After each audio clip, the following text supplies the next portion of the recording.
தமிழ்த்தாயின் அணிமுடியை அலங்கரிக்கின்ற நவமுனிகளுள் ஒன்றாக விளங்குவதுதான் திருப்பாவை. இந்த திருப்பாவையை அருளி செய்த ஆண்டாள் நாச்சியார் கூட்டு வழிபாட்டு தத்துவத்தை தமது பாசுரங்களின் அடிப்படையாக அமைத்திருக்கிறார். இப்போ நம்ம இரண்டாவது பாடலில், திருப்பாவையில் இரண்டாவது பாடல் எப்படி பாவை நோக்கிறாங்க. வையத்து வாழ்வீர்கள், வையத்து வாழ்வீர்கள், எவ்வளோ அருமையான சொல்லாச்சு.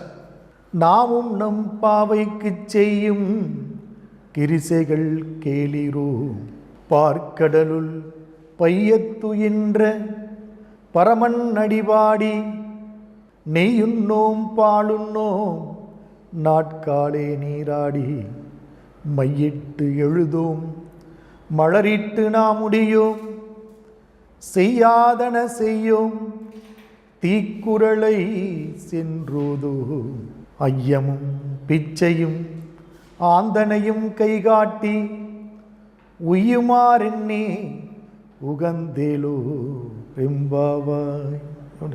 வையத்து வாழ்வீர்கள், இந்த வையத்திலே வாழ்பவர்களே, நாமும் நம் பாவைக்கு செய்யும் கிரிசைகள் கேளீரோ.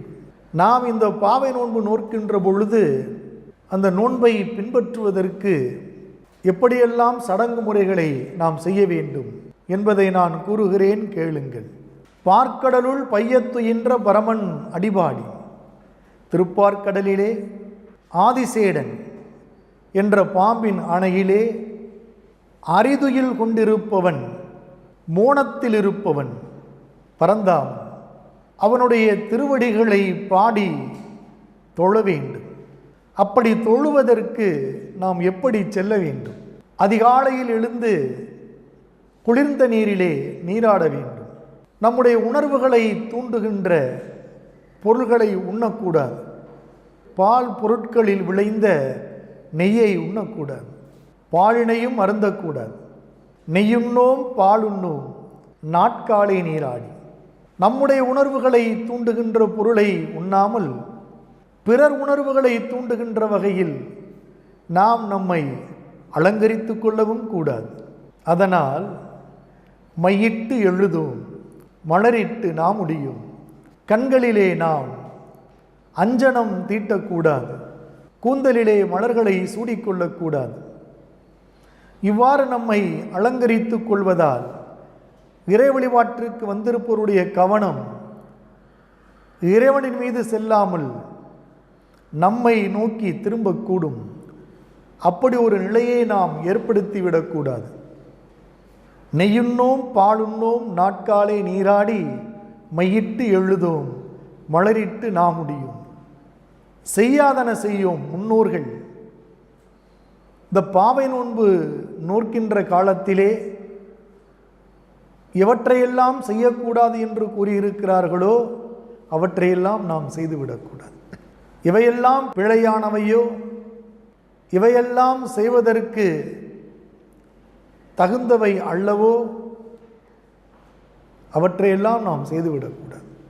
தீக்குறளை சென்றோதும், ஒருவரை ஒருவர் புறம் பேசுவது, ஒருவரை பற்றி மற்றொருவரிடம் இல்லாதனவற்றை பேசுவது, இவற்றையெல்லாம் நாம் ஒருபோதும் செய்யக்கூடாது.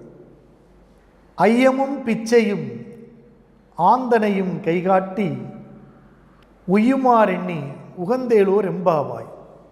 ஐயமிடுவோம், பிச்சையிடுவோம். துறவிகளும் யோகிகளும் ஞானிகளும் தங்களுக்கு இது வேண்டும் என்று கேட்க மாட்டார்கள். அவர்களது குறிப்பறிந்து நாம் அவர்களுக்கு கொடுக்க வேண்டும். அது ஐயம். பிச்சை இல்லை என்று வந்தவர்களுக்கு இல்லை என்று கூறாமல் கொடுத்தல் பிச்சை.